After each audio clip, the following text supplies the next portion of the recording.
life's end. Isn't it beautiful? It's almost tragic. When life ends, it gives off a final lingering aroma. Light is but a farewell gift from the darkness to those on their way to die. I've been waiting, Snake, for a long time. Waiting for your birth, your growth, and the finality of today. Boss, why are you doing this? Why? To make the world one again. The world used to be whole. But with the end of the Second World War, the philosophers began to fight amongst themselves, and the world was torn apart. The Cobras, my comrades who trained and fought alongside me, were torn apart as well. The foibles of politics and the march of time can turn friends into enemies just as easily as the wind changes. Ridiculous, isn't it? Yesterday's ally becomes today's opposition. And this Cold War? Think back. When I was leading the Cobras, America and Russia were fighting together. Now, consider whether America and Russia will still be enemies in the 21st century. Somehow I doubt it. Enemies change along with the times, the flow of the ages, and we soldiers are forced to play along. I didn't raise you and shape you into the man you are today just so we could face each other in battle.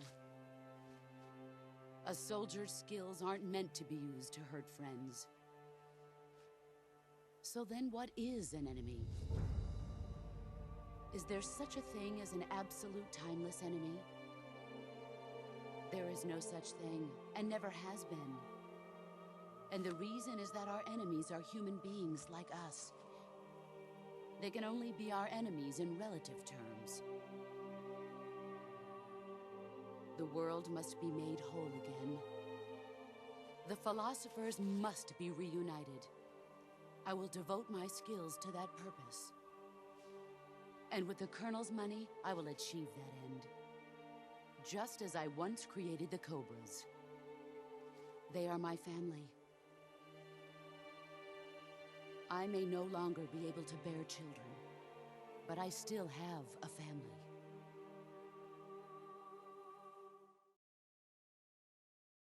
It was November 1st, 1951. I was in the Nevada desert participating in atomic testing. The name Nevada is derived from Spanish, covered in snow, white as snow. And snow is exactly what I saw in that Nevada desert. It froze my blood white. Snake, you were an atomic test subject, weren't you? On Bikini Atoll. That's part of the reason I was drawn to you. You and I are alike. We're both slowly being eaten away by the karma of others. We'll never have the chance to die peacefully of old age. We have no tomorrow. But we can still have hope for the future. In 1960, I saw a vision of the ideal future from space. 3 years earlier, the Soviet Union had succeeded in launching Sputnik, the first man-made satellite in history, into orbit. This came as a huge shock to the United States. In response, America threw everything it had into its own manned spaceflight project, the Mercury program. Even as the Soviets seemed poised to send their first man into space, America was still experimenting with chimpanzees and rockets. The government wanted human data. So they secretly decided to send a human being into space. I was the one they chose. At the time, they didn't have the technology to block out cosmic rays, and whoever they sent up would inevitably be exposed to heavy radiation. That's why they chose me. After all, I'd already been irradiated once. Of course, you won't find any of this in the history books. I could see the planet as it appeared from space. That's when it finally hit me. Space exploration is nothing but another game in the power struggle between the US and the USSR.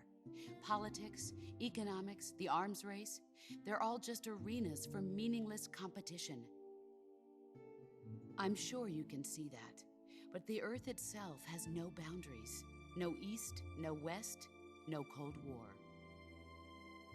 And the irony of it is, the United States and the Soviet Union are spending billions on their space programs and the missile race, only to arrive at the same conclusion. In the 21st century, everyone will be able to see that we are all just inhabitants of a little celestial body called Earth. A world without communism or capitalism, that is the world I wanted to see. But reality continued to betray me. In 1961, I was sent to Cuba, to Bahia de Cochinos. It was part of a CIA-sponsored invasion under the guise of taking Cuban exiles back to their country. But the US government betrayed them. Our weak-kneed president held back their air support. Defenseless, the exiles were annihilated by the Cuban army. All I could do was watch in silence. I was set up by the very country I'd sacrificed so much for, by the very government I dedicated my life to defending. I was driven from the surface world, and I went underground. Then, 2 years ago, I faced the Sorrow, my old comrade in battle. He was my friend. But one of us had to die. I was left with no choice. The Sorrow gave his life for me.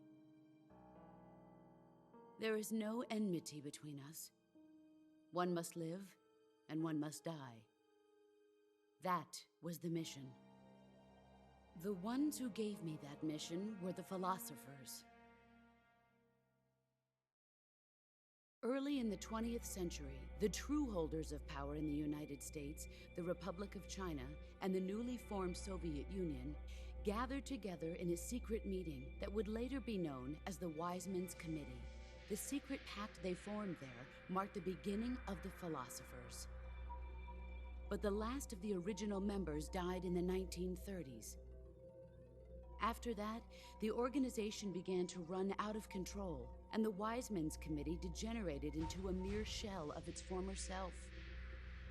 The philosophers of today have no sense of good or evil.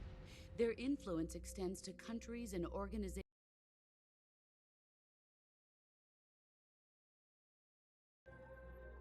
That's how they operate. The sacrifices of war cause a shift in the times. This shift leads to renewed conflict, and in turn triggers the next war. Like a nuclear chain reaction, each conflict sparks countless others, forming an endless spiral that will continue on for eternity. Do you understand what I'm saying, Snake? By consuming me and you, the philosophers intend to keep that cycle going forever. It was my father who explained all of this to me. He was one of them. You see, I am the last remaining child of the philosophers. But after he revealed the truth, my father was killed by that same shapeless, formless organization. And my father isn't the only thing the philosophers have taken from me. In June of 1944, the Cobras and I took part in the landing at Normandy. We'd been given a top-secret mission to locate and destroy enemy V-2 rocket installations. I was pregnant at the time. The Sorrow was the father. I gave birth on the field of battle. a beautiful baby boy. But my child was snatched away from me by the philosophers.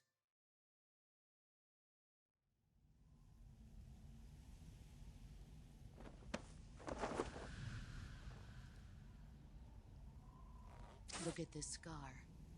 This is proof that I was once a mother. I gave up my body and my child for my country. There is nothing left inside me now. Nothing at all. No hatred, not even regret. And yet sometimes at night, I can still feel the pain creeping up inside me, slithering through my body like a snake.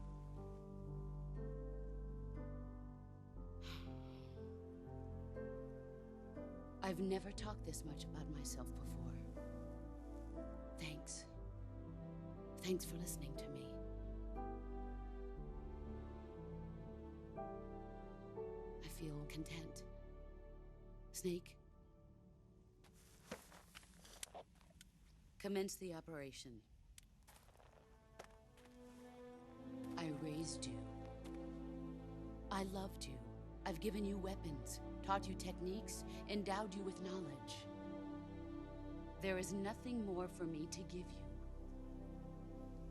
All that's left for you to take is my life, by your own hand. One must die, and one must live. No victory, no defeat. The survivor will carry on the fight. It is our destiny. The one who survives will inherit the title of boss. And the one who inherits the title of boss will face an existence of endless battle. I'll give you 10 minutes. In 10 minutes, MiGs will come and bomb the hell out of this place. If you can beat me in less than 10 minutes, you'll be able to escape in time. Let's make this the greatest 10 minutes of our lives, Jack. Boss. You're a soldier. Finish your mission. Prove your loyalty. Face me. Let's see what you're made of. Ah!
You've gotten stronger.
I found it!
Let's see what you're made of.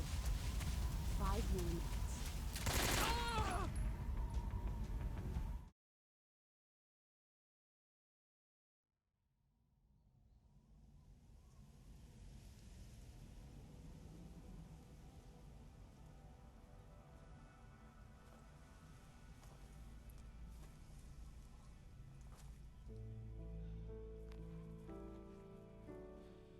Take this.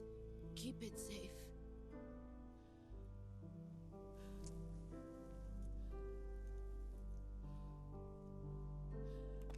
It's our only hope.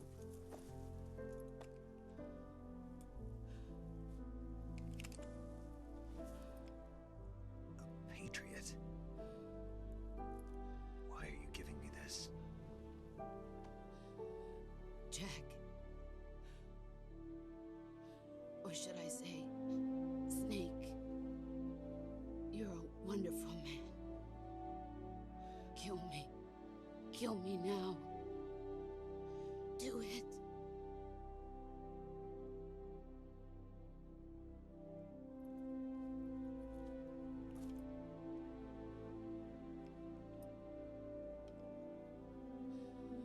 There's only room for one boss and one Snake.